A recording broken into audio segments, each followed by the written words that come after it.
Alors bonsoir. Bonsoir. Benoît. Comment s'empare-t-on d'un texte difficile comme celui-ci? Ben,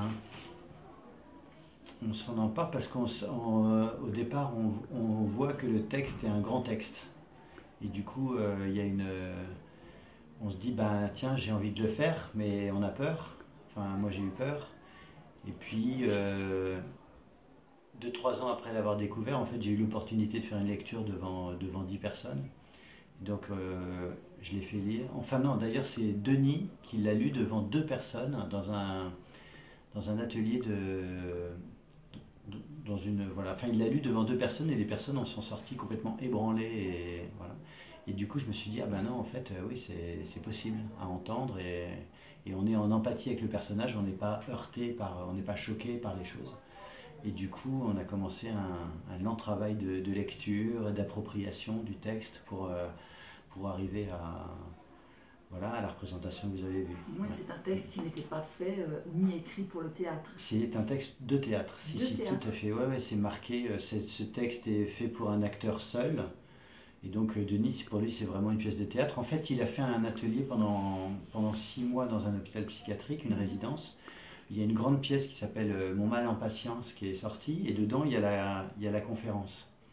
Et en fait, le médecin avec qui il travaillait a dit mais c'est important de faire quelque chose sur l'erreur de diagnostic. Et donc ce serait bien d'étendre ce moment-là. Et donc du coup, Denis a écrit une pièce entière à partir de ce qui était un petit monologue dans la pièce. Donc ce monsieur Voilà. Louvier a un petit peu existé. Donc ce monsieur Louvier, le cas existe. Après, ce qui est complètement inventé, c'est comment se passe la psychanalyse, les révélations. Ça, c'est totalement une histoire de Denis, en fait. Voilà. Mais au départ, le cas est véridique, ouais, tout à fait.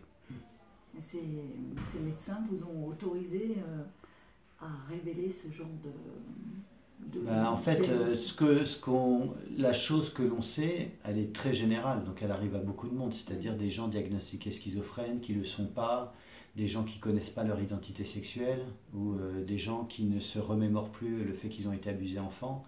En fait, tout ça, c'est des choses qui sont malheureusement relativement courantes. Donc, en fait, on ne révèle absolument rien de qui que ce soit. Et par contre, en effet, la conférence était une vraie conférence, mais voilà, personne ne peut se reconnaître dans cette histoire-là, en fait. Voilà. Enfin, donc, non, pour moi, il n'y a pas de souci de révélation de vie privée ou quoi que ce soit. Quoi. Bien sûr, bien sûr.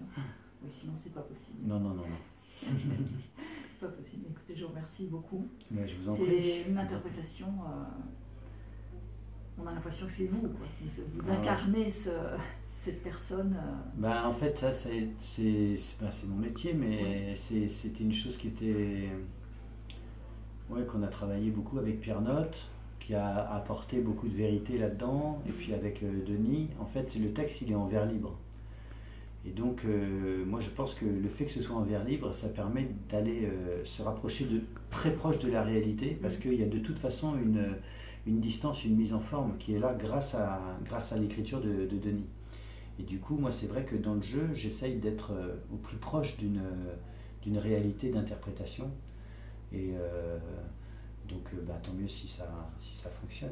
Oui, ça donne vie. Je pense que vraiment, le texte, il est tellement ancré dans une forme que du coup, la contrainte, elle crée la liberté. Bon mot de fin. Merci beaucoup. Bon, Merci.